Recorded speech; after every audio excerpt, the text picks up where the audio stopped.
Assalamualaikum warahmatullahi wabarakatuh. Shalom, Om Swastiastu, Namo Buddhaya, dan salam kebajikan. Pada kesempatan kali ini, saya akan membuat video pembelajaran untuk memenuhi tugas mata kuliah Ilmu Negara dengan dosen pengampu Ibu Siti Koirah SHMH dan Ibu Dr. Chandra Perbawati SHMH. Sebelumnya, izin memperkenalkan diri, nama saya Asyara Jessica R. Butar-Butar dengan NPM 2512011463. Pada kesempatan kali ini, saya diberi tugas untuk membaca dan mereview 5 jurnal, yang dimana 5 jurnal yang telah saya baca dan review ialah berjudul 1. Peran bentuk negara dalam penentuan sistem pemerintahan. Yang kedua, sistem pemerintahan presidensial dalam Negara Kesatuan Republik Indonesia. Yang ketiga, model Negara Kesatuan Republik Indonesia di era reformasi. Yang keempat, dekonsentrasi dan desentralisasi dalam diskursus negara kesatuan dan negara federal. Yang kelima, analisis sistem pemerintahan dan bentuk negara.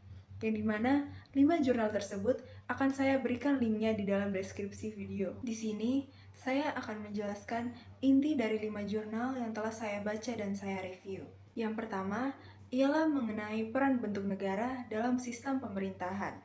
Hubungan antara bentuk negara dan sistem pemerintahan merupakan konsep fundamental dalam ilmu negara, di mana kombinasi keduanya sangat memengaruhi keberhasilan suatu negara dalam mencapai cita-citanya. Yang kedua, konsep dasar dan jenis bentuk negara. Negara adalah organisasi berdaulat yang terdiri dari sekelompok individu dengan cita-cita tertentu. Bentuk negara adalah sistem yang memuat ketetapan atas dasar kesepakatan masyarakat. Secara historis, bentuk negara modern terbagi menjadi 2 jenis utama. 1. Negara kesatuan atau unitarianisme.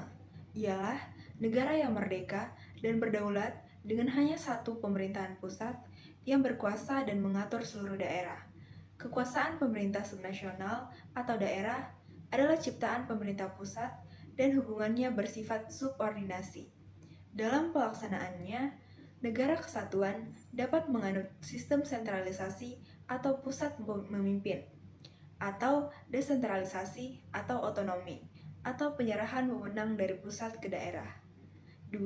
Negara federal atau federasi ialah bentuk negara gabungan yang terdiri dari beberapa negara bagian yang mulanya merdeka dan berdaulat. Negara bagian memiliki kekuasaan yang melekat atau inherent authorities, dan kedaulatan ganda atau pemerintah federal dan negara bagian. Sementara itu, sistem pemerintahan merujuk pada cara kekuasaan dijalankan dan dipisahkan, terutama antara organ eksekutif dan legislatif. Sistem yang umum meliputi presidensial, parlementer, dan semi-presidensial. Yang ketiga, hubungan timbal balik. Bentuk negara berperan sebagai kerangka dasar yang menentukan bagaimana kekuasaan didistribusikan secara teritorial, yang kemudian memengaruhi pilihan dan cara kerjasama sistem pemerintahan. Secara umum, negara kesatuan dianggap lebih cocok dengan sistem presidensial. Negara kesatuan cenderung memiliki kekuasaan yang terpusat di pemerintah pusat. Sebaliknya, negara federal umumnya lebih cocok dengan sistem parlementer. Negara federal memiliki pembagian kekuasaan antara pusat dan entitas subnasional yang diatur dalam konstitusi dan bersifat permanen. Namun, korelasi ini tidak bersifat mutlak. Dalam praktik, terdapat variasi seperti negara kesatuan yang menganut sistem presidensial, contohnya Indonesia dan Brazil. Yang keempat, studi kasus Negara Kesatuan Republik Indonesia atau NKRI. Indonesia menganut sistem negara kesatuan berbentuk republik dengan sistem pemerintahan presidensial. 1. Sistem presidensial di Indonesia. Sistem presidensial bertumpu pada presiden yang merangkap sebagai kepala negara atau head of state, sekaligus kepala pemerintahan atau head of government. Sebelum amandemen Undang-Undang Dasar 1945, sistem ini dinilai kuasi presidensial, karena presiden masih bertanggung jawab kepada MPR, yang memungkinkannya dicabut mandatnya oleh MPR. Setelah amandemen Undang-Undang Dasar 1945, Tahun 1999 sampai 2002, sistem diperkuat dengan 1. Pemilihan langsung.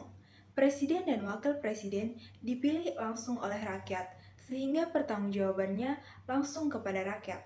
Kedua, eksekutif tunggal.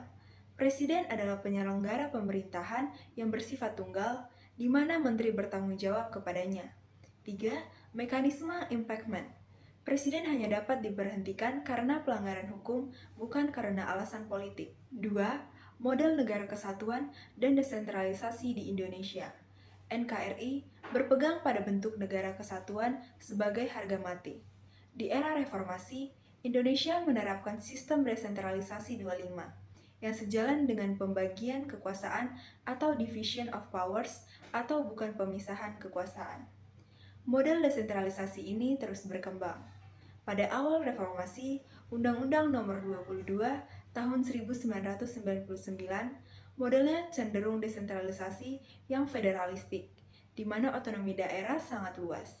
Namun, pada masa akhir reformasi, Undang-Undang Nomor 23 Tahun 2014 modelnya berubah menjadi desentralisasi, yang sentralistik, di mana semua urusan pemerintahan dianggap milik pemerintah pusat, yang kemudian dibagi menjadi urusan absolut dan konkuren. Secara keseluruhan, Indonesia menunjukkan bahwa negara kesatuan dapat menerapkan otonomi luas, bahkan mengadopsi asas desentralisasi yang asimetris, memberikan otonomi khusus kepada daerah tertentu, misalnya Aceh dan Papua, sehingga memunculkan bentuk quasi-federal arrangement.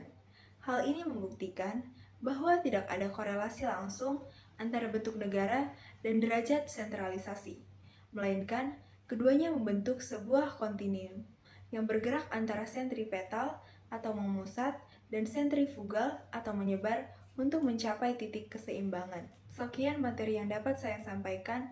Apabila ada kesalahan, saya mohon maaf. Sekian dan terima kasih. Wassalamualaikum warahmatullahi wabarakatuh.